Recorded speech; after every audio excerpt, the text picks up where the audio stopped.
नमस्कार विद्यार्थी मित्रांनो. सर्वात महत्त्वाचं एक लक्षात ठेवा की आदिवासी विभाग भरती चौकीदार गट क याची जाहीर सूचना आलेली आहे. जसं आपण पूर्वी आदिवासी विभागाच्या संदर्भाबद्दलचे जे व्हिडिओ तयार केलेले होते, आपण त्याबद्दल माहिती त्यामध्ये पाहिलेलीच आहे.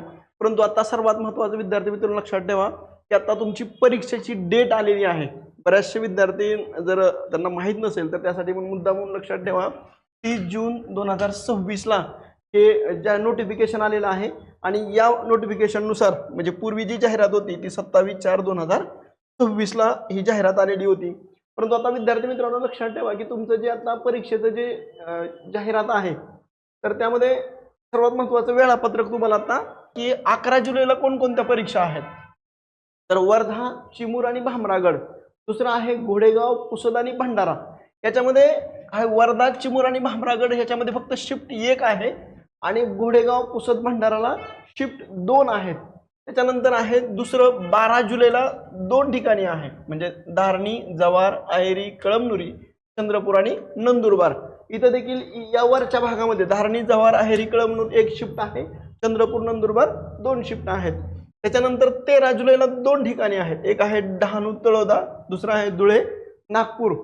या ठिकाणी देखील त्या पद्धतीचं आहे. त्याच्यानंतर 14 तारखेला छत्रपती संभाजीनगर, राजूर आणि पेन, कळवण आणि किनवट या ठिकाणी हे 2 दिवसाची डेट आहे. 15 तारखेला अकोला, गडचिरोली, पांढरकवडा, देवरी, शहापूर, यावल आणि सोलापूर या ठिकाणी 15 तारखेला आहे. नाशिकची शिफ्ट 1 आणि शिफ्ट 2 मध्ये जर बघितलं तर 16 जुलैला ह्या 2 ठिकाणी नाशिकला आहेत. म्हणून ह्या पद्धतीनं हे जे आपल्याला लक्षात ठेवा विद्यार्थी मित्रांनो 11 तारखेला परीक्षा सुरू होते आणि 16 तारखेला आदिवासी विभागामधली चौकीदार पदाची जी परीक्षा आहे तर ती संपणार आहे. सर्वात महत्त्वाचं आपल्याला रिपोर्टिंग टायमिंग बद्दल लक्षात ठेवा. शिफ्ट 1 आणि शिफ्ट 2. शिफ्ट पहिली जी आहे तर ती सकाळी आहे आणि शिफ्ट दुसरी जी आहे तर ती दुपारी आहे. आता सर्वसाधारण जर बघितलं गेलं तर सकाळची जी शिफ्ट पहिली जी शिफ्ट आहे त्याचं रिपोर्टिंग टाइम लक्षात ठेवा. सकाळी 8 वाजता जायचं आहे. रिपोर्टिंग टाइम 8 वाजताचा आहे. साधारणतः गेट क्लोज ही किती वाजता होणार आहे? 9:30 वाजता ही गेट क्लोज होणार आहे. आणि पेपर टायमिंग हा कितीचा आहे? 10 वाजता हे पेपर सुरू होईल आणि एंड टाइम कितीचा आहे? 12 वाजताचा आहे. म्हणजे लक्षात ठेवा तुम्हाला 2 तासाचा वेळ आहे. परंतु येथे एक लक्षात ठेवा की जर एखादा दिव्यांग विद्यार्थी आहे त्यांच्यासाठी फक्त परीक्षेमध्ये रिपोर्टिंग टाइम हा सेमच आहे, परंतु परीक्षा जी आहे तर ती सकाळी 10 वाजता आहे आणि त्यांना साधारणतः किती मिनिटं वाढवून आहेत तर ते 40 मिनिट हे वाढवून आहे. त्याच्यानंतर सर्वसाधारण जी शिफ्ट दुसरी आहे त्याचं रिपोर्टिंग दुपारी 1 वाजल्यापासून ते 2:30 वाजेपर्यंत आणि पेपर हा किती वाजता आहे?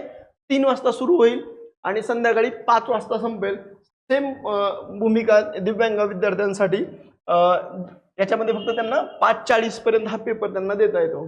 उमेदवारांनी त्यांचं प्रवेशपत्र जे बऱ्याच विद्यार्थ्यांना संभ्रम निर्माण होतो की आता आपलं प्रवेशपत्र कुठे मिळणार तर लक्षात ठेवा त्या प्रवेशपत्र परीक्षेच्या 7 दिवस अगोदर उपलब्ध होईल आणि परीक्षेचं ठिकाण, परीक्षेच्या सर्वसाधारण सूचना याबाबत माहिती विभागाचं संकेतस्थळ जे आहे HPT ट्रायबल्स महाराष्ट्र government.in यावर देखील तुम्ही हे सर्व चेक करू शकताय. सर्वात महत्त्वाचं आहे की ही जी लिंक आहे त्या प्रवेशपत्रावर तुम्ही 7 दिवस अगोदर असताना जर बघितलं तर तुम्ही ते डाउनलोड करा आणि या पद्धतीने म्हणून लक्षात ठेवा 11 ते 16 तारखेला परीक्षा सुरुवात होत आहे. सर्वांना परीक्षेसाठी शुभेच्छा. तुम्हाला जर हा व्हिडिओ आवडला तर तुम्ही लाईक करा, शेअर करा आणि सबस्क्राईब करायला विसरू नका. थँक्यू.